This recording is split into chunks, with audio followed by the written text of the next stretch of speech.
Hey everybody, Manny Talaber here. We're now on day 72 of the seven figure climb, and I'm just going to talk to you about attention for a few minutes. You could use attention and influence, you exchange the words. And I just want you all to understand a lot of what all of this is all about. And attention is essentially eyeballs. The more eyeballs you have, the more money you're going to make. The more money you make, the more influence you have. The more influence you have, the more eyeballs you get. And so, for the most part, I think Grant Cardone said it a few days ago. Um, Attention follows money, influence follows money, and it's really, really true. And so the trick is really getting in front of a group of people with enough attention to create wealth. And as you create more and more wealth, you get more eyeballs on you. And until what's interesting is until you make the money, nothing matters really, because you're just not like there's no reason for them to listen to you. But money creates attention, money creates influence, influence creates a snowball effect of all of this. And we're just going to tell you some stories. And, you know, unfortunately, um, if you're going to get rich, you're going to need attention. And attention costs money. It costs money to get eyeballs. It costs money to have people watching you and seeing you.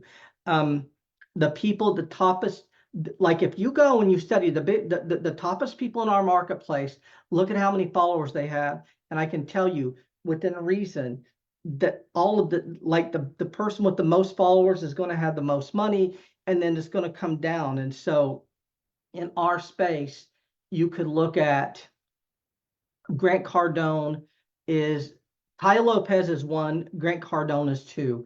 And Tai Lopez had it figured out from day one. Tai Lopez basically said, I'm going to invest every penny I get back into this until I have 100 million people watching me, because he clearly knew what the value of those followers would be. And if you look at Tai Lopez, he is the biggest person in our space. Grant Cardone right under him. Tony Robbins would be way, way up there as well. But within reason, the more followers they have, the more engagers they have, the bigger they are, and the bigger they are, the more money they make. And Tai Lopez is really at the top of the food chain in our space. I mean, he does really well. I mean, he's basically Grant Cardone as well. And so when you think about a niche, what you want to think about is narrow to wide and wide to narrow. So you're going to be in this very, very thin niche, and then you're going to widen out, and then you're going to be in a very wide niche, and then you're going to narrow back in. And if you look at Grant Cardone, Tai Lopez, they're both mainstream marketers now, which means they're marketing to mass groups of people. They're not marketing to that very, very small segment, because like for example, Grant Cardone was he was the sales guy for car dealerships. That's what he started out in, teaching car dealerships sales training, and now he's completely broadened out, and he's not in that anymore. Now, so if you look at the people in our space, another thing that they do is they're constantly trying to go viral. And so if you can go viral, what it is you get a pass. You get a lot of attention without spending as much money. And if you can get something to go viral with stories and things like that, that also does help. And so what you see is a lot of people in our space trying to go viral, because going viral can create a lot of wealth in a very, very short amount of time. So I'm going to give you a few stories like this, um, a couple of examples. And these aren't mainstream, so you don't like it's not that big a deal. I just want you to see what this can look like. So there's a lady who was a bus monitor. Now, never heard of a bus monitor, but I guess a bus monitor rides the school bus with the kids to keep them from killing each other. She's a bus monitor, and she's being paid to watch the kids to make sure they don't kill each other going to school and coming home from school. Bus monitor might have a little bit of a weight problem. Nothing wrong with that, but there's some kind of an issue there. One of the kids starts calling her fat. Now, what happens is Another kid thinks this is funny and he decides he's going to videotape it. So he pulls a phone out. You got this kid calling the bus monitor fat, and you got this kid, the second kid, videotaping it. And then the bus monitor, who's supposed to keep the kids from killing each other, starts crying. Okay. Now, okay. How did she get the job in the first place? She is supposed to keep the kids from killing each other, and they call her fat and she starts crying. Why wouldn't you grab the kid and throw him out of the bus while it's driving still? I mean, your job is to monitor the kids and you start crying when they call you fat. She's not doing a very good job. But she starts crying, and this guy videotapes it, goes home and puts it on YouTube, thinks it's cute. A third person creates a GoFundMe for this person who's the bus monitor. And they think, oh, this is cool. She needs a vacation. We're going to create a GoFundMe for her to go on vacation. So 3 people, right? Kid calling her fat, kid videotaping it, that kid puts it on YouTube, and a third person creates a GoFundMe. She gets $600,000 in about 45 days because the story went viral, because it was picked up, because tens of thousands or hundreds of thousands of people saw the video. Now, this is the thing. She might be over $1 million now. I know that the last time I looked a few years ago, she was over $600,000. She quit her bus monitoring job, which I think is a good idea because clearly she's not cut out to take care of little kids on a bus. But what's interesting about that is attention, attention in the right situation can make you millions and millions of dollars. You don't like if you can get lucky and get viral, you will do really, really, really well. The more eyeballs you have, the better off you are. And like I said, if you can create something that causes you to go viral, and people are constantly trying to do this, and that's that's the way the engine works. You know what I mean? Now, the lady didn't try to go viral. The kid calling her fat certainly didn't expect to be embarrassed by billions of people watching him. And then the person who filmed it and put it on YouTube probably also wasn't thinking this would just kind of take off, but these stories take off. And then, like I said, 45 days later, a bus monitor in some rural town who no one knows makes 600,000. And what it is, she's probably over $1 million, number one. And number two, if she's wanted to lose weight, she's probably lost it all because she's probably had so many people reach out to help and all of that. And then the other thing is she's probably turned this into a business now with, she's probably speaking. And what happens is once you get the attention, once you have the influence, you get all these opportunities, and people who have the audience get the opportunities. And that's ultimately probably what happened. Now, to be fair, just so you know, I'm no threat to the dietary drink. I think about lunch when I'm eating breakfast. You guys could hurl some insults at me and someone could videotape it. I will share the money. I'm not I'm willing to cut the money up 4 or 5 ways. And so if we want to call me fat and get me go viral, that's fine. And like I said, I'm not saying anything bad about the bus driver. Clearly, these kids were doing the wrong thing. Clearly, they were acting out. They shouldn't have been doing that. But to me, I think, if you're bus monitor and someone's calling you fat, you probably should grab someone by the ear and toss them off the bus rather than start crying. But if she would have done that, she wouldn't have $600,000 or whatever the amount of money she got. So she, however it worked out fine for her and good for her. She got the money. And I'm going to give you another one that's a little bit more mainstream, but it's still very, very, very interesting. And so if you watch Dr. Phil had this problem child on his show. Her name is now DaBaby, if that's the thing that she's going by, because the problem is they change their names every 15 minutes.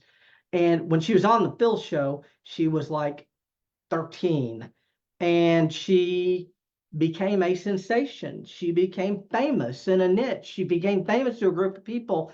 And Dr. Phil had her on the show a few times. He sent her to a fit camp to get her to uh, quit acting out, quit stealing cars, and quit doing whatever it was she was doing. He basically sent her to try and help her get fixed.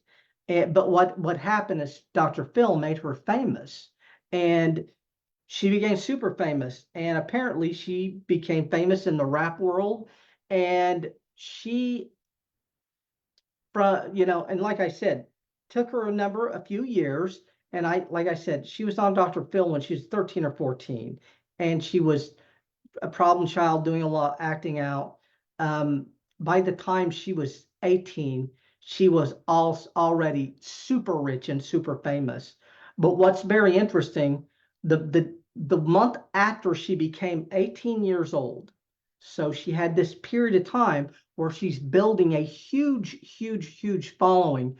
The month after she became 18, she started she had an OnlyFans account. My guess is the OnlyFans was already there, and it was just waiting for her to be legal age or whatever. The year she did that, she made $47 million from an OnlyFans account. Now, $47 million, and when I read the story, it was like it's more money than the CEO of Home Depot makes or something. It's a ridiculous amount of money. And it all came from attention, and it came from becoming famous. And I'm sure that if you type baby and Dr. Phil into YouTube, you can find the early stuff that caused her to take off. And this is the thing. She clearly has some skills. She clearly has some talents. She's in the rap world, and she's, I'm not saying she's not talented. She definitely did some things that helped her to get there. But it's very, very interesting how you have all of these people who try for years and years and years and years and years to get that big. And she got that big overnight because she was on Dr. Phil. So platform, like, um, it's very interesting. Right there, we're talking right now as I'm filming this. Mike Tyson is going to be fighting Jake Paul or whatever, and some crazy person on my Facebook channel said, "Oh, that's probably not going to happen." Well, of course it's going to happen. Number one, uh, Facebook, Netflix has already said they're going to fight on Netflix. Number one. Number two, if Netflix has announced that they've probably both already been paid, and they've probably been paid millions and millions and millions of dollars. And number three, Jake Paul and Logan Paul, all they're looking for is the biggest platform possible to be on. And it doesn't get much bigger than Netflix. It's like that's what those people are trying to get. And because they know how many eyeballs they will get. So the bigger the platform, the more eyeballs, the more money they make.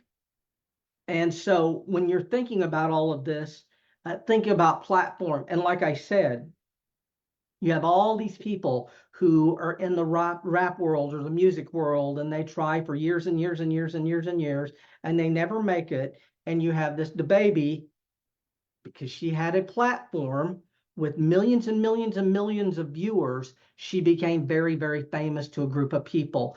And fortunately, she had some talent. It sounds to me like she also hired the right people.